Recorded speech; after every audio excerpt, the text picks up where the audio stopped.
In Kogi State, thousands of travelers and residents of Lokoja have been stranded as the city has now been overrun by heavy flooding. The Lokoja-Abuja road, which connects the north and south, has practically been cut off, thereby paralyzing economic activities, including food supply chain from the north to the south. Wide areas of the state of Kogi are underwater after the Niger and Benue rivers broke their banks.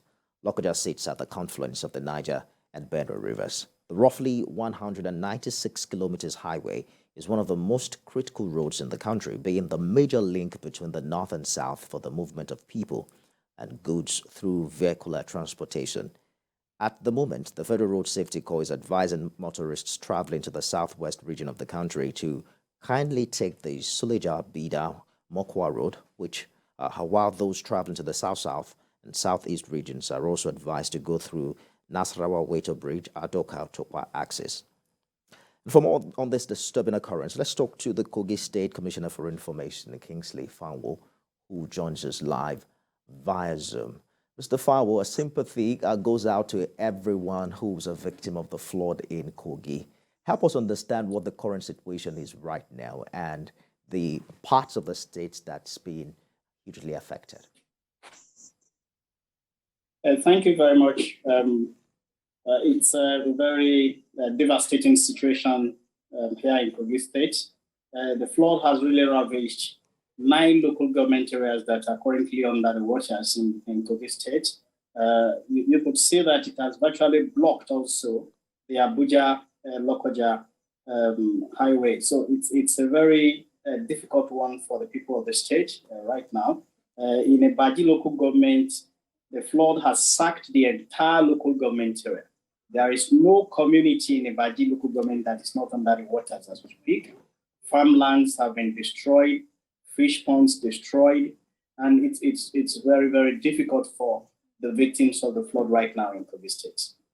So walk us through the kind of correspondence between the Kogi State government and the country from where this dam is released. Is there an antecedent to this? And were there notices given out, perhaps as a form of information to prepare the people prior to this disaster? Thank you very much. The issues of bilateral relationship between countries falls under foreign affairs, and foreign affairs is on the exclusive list. So it's not the responsibility of Kogi State to have such conversations with countries where these dams are situated. But federal government signed an agreement recently with those countries to the effect that the countries where those dams are located should always inform those that are likely going to be affected by the flood waters before they release those waters. So if there was an existing agreement, there is an existing agreement between the federal government of Nigeria and those countries. Whether that agreement was honored or not is something that would be subject of further interrogation. But what we are facing right now in Kogi State is a very tough one. Are you saying that Kogi State did not get the warning? Mr. Fanwo, can you hear me? Yeah, I'm with you.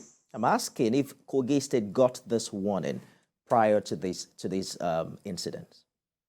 Yes, definitely. Regulatory authorities, informed the states of imminent flooding, and we prepared for that.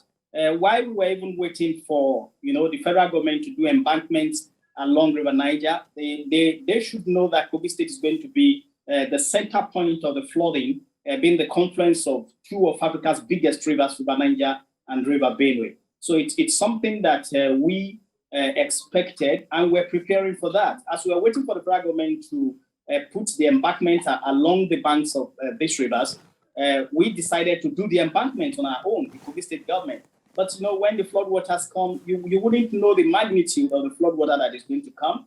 We also prepared for the emergency by activating our IDP camps so that those affected will be able to move there.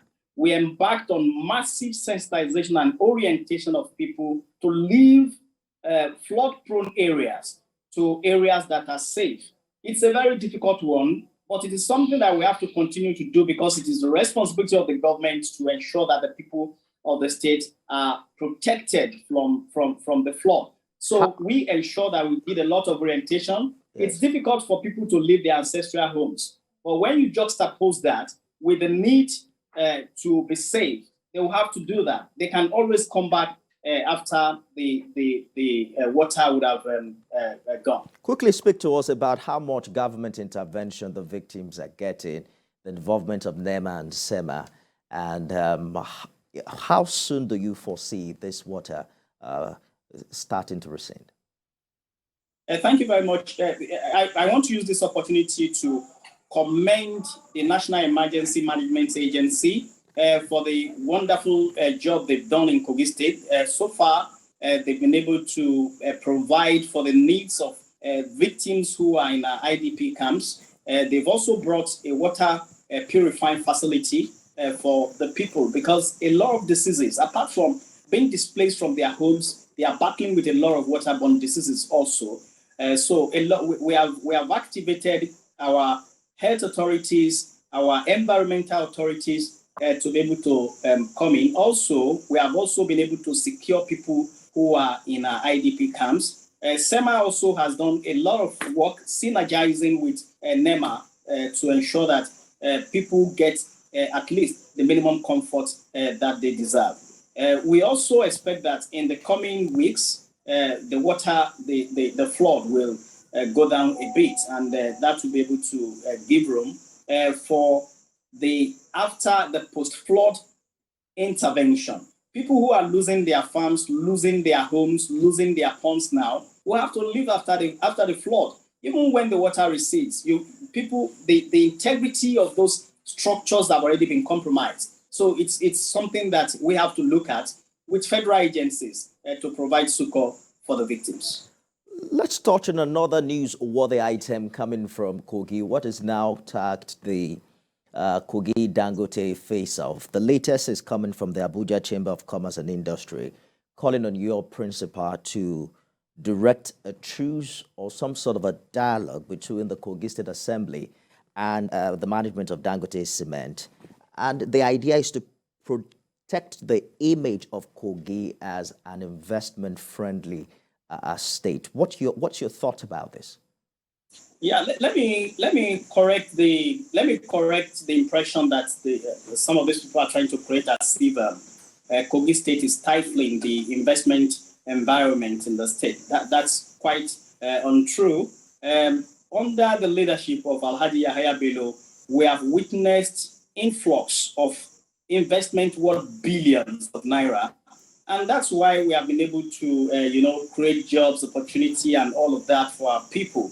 What is presently happening now is a disagreement. We never ruled out the possibility of dialogue. Even while I am addressing participants at the submission of the report of the panel set up by the state government yesterday, the governor hinted on the readiness of the government to dialogue with the Dangote Group. What we are saying is that company was registered by the Kogi State government. Dangote Group approached us for partnership. The CFO that Dangote used to take the loans for the expansion of the company, he used the CFO with the name Dangote Cement Company. And the agreement at the end of the day, though we wouldn't have entered into such an agreement, but that was the agreement we inherited. 90% to Dangote, 10% to the people of Kogi State. Today, Dangote is claiming to have 100%. In fact, in the statement, there is a very big indictment claiming he has 100% of it because he could deploy soldiers from Abuja to come and intimidate the people of Kogi State. This is going to be a long one. We are not going to surrender what belongs to the good people of Kogi State. We are ready for dialogue. Take your 90, give us our 10, but you cannot take the 100%. Hopefully this dialogue is expedited because for every single day that firm is shut, millions of naira were told is being lost. But it's a good place to leave it. Kingsley Fanwo, the Kogi State Commissioner for Information. Thank you for talking to us tonight. Thank you very much for having me.